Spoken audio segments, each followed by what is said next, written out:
Welcome! In this video, we will explore how to acquire high-quality cardiac ultrasound images for the parasternal window.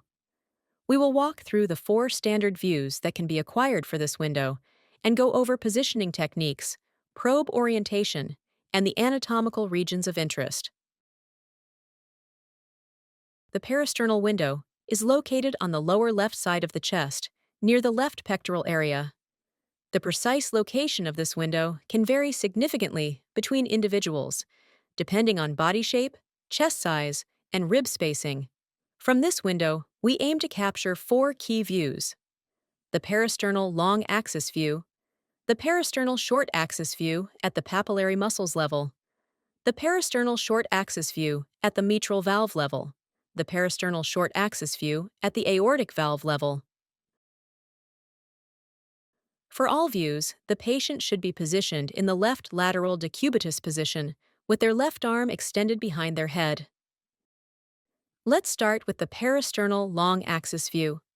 Place your probe in the parasternal area, with the probe marker pointing toward the patient's right shoulder. If you're ever unsure of the probe start position, on the bottom right of the interface, heart focus indicates on a model where to position the probe on the patient's chest. In the resulting image, you will see the right ventricle at the top, just underneath the left ventricle, connected to the left atrium by the mitral valve, and connected to the aorta by the aortic valve.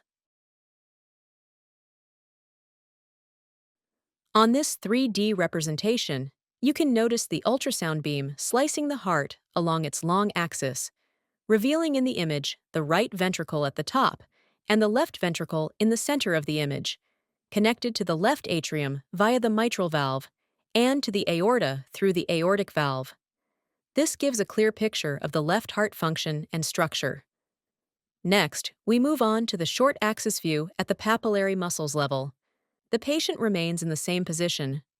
From the PLAX view, keep your probe position and simply rotate your probe 90 degrees clockwise so the probe marker now points toward the patient's left shoulder. In this view, you will visualize a cross-section of the left ventricle, the papillary muscles, and a part of the right ventricle. On this 3D representation, you can notice that the ultrasound beam is now slicing the heart along its short axis, revealing in the image the left ventricle with the papillary muscles in the center, and a part of the right ventricle just above. This gives insight into ventricular contraction and wall motion. The third view of this window is the short axis view centered on the mitral valve. To obtain this view, start from the short axis view at the papillary muscle level and tilt the probe slightly downward.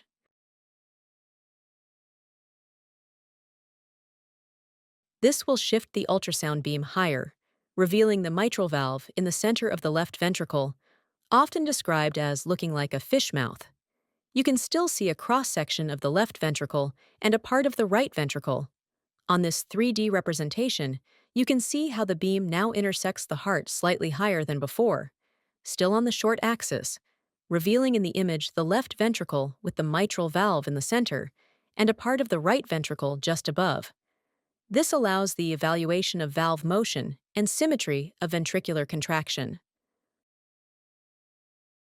The final parasternal view is the short axis centered on the aortic valve. From the short axis view at the mitral valve level, tilt the probe further downward.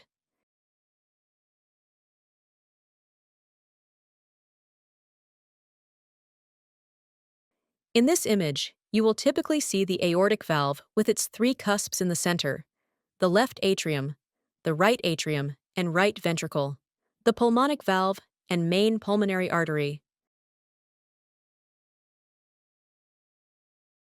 This view is particularly useful for evaluating the aortic valve. And once again, the heart is being sliced in the short axis, this time at the highest level of the parasternal window, revealing in the image the aortic valve in the center of the image surrounded by the left and right atriums, the right ventricle, and the pulmonary artery. To summarize, in the parasternal window, you can acquire 4 views each by adjusting rotation or tilt from a single probe position. For the parasternal long axis view, place your probe in the parasternal area with the probe marker toward the patient's right shoulder. Then, rotate your probe 90 degrees to obtain the parasternal short axis at the papillary muscles level. The probe marker should point toward the patient's left shoulder. Tilt your probe downward to obtain the parasternal short axis at the mitral valve level.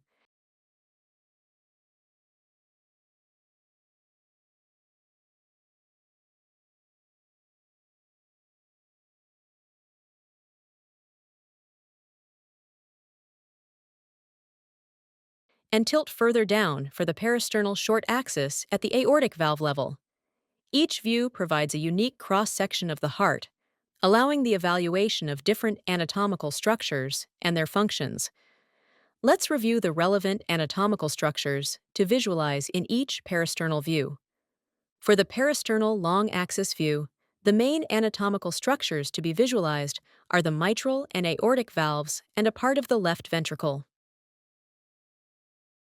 For the parasternal short axis view at the papillary muscles level, the left ventricle needs to be centered in the image, and the papillary muscles fully visible. For the parasternal short axis view at the mitral valve level, the left ventricle needs to be centered in the image, and the mitral valve fully visible. For the parasternal short axis view at the aortic valve level, the aortic valve needs to be clearly visible at the center of the image. Additionally, it is beneficial if the tricuspid valve can be evaluated. Here are a few helpful tips to keep in mind when acquiring parasternal views. Always aim your probe toward the heart. This may sound obvious, but it's easy to drift off axis without realizing it. Keep your probe close to the sternum. The heart lies just beneath it, so staying near the sternum helps you align your beam correctly. Once a high-quality parasternal long axis view is obtained, maintain the probe's position on the chest. The remaining views can then be acquired by simply rotating and tilting the probe. Keep in mind that finding one view is finding them all. Mastering these small details will help you obtain consistent, high-quality parasternal images. In this video, we covered the location of the parasternal window, how to acquire the 4 standard parasternal views, key tips for successful imaging. By mastering these techniques, you will be able to successfully acquire parasternal images.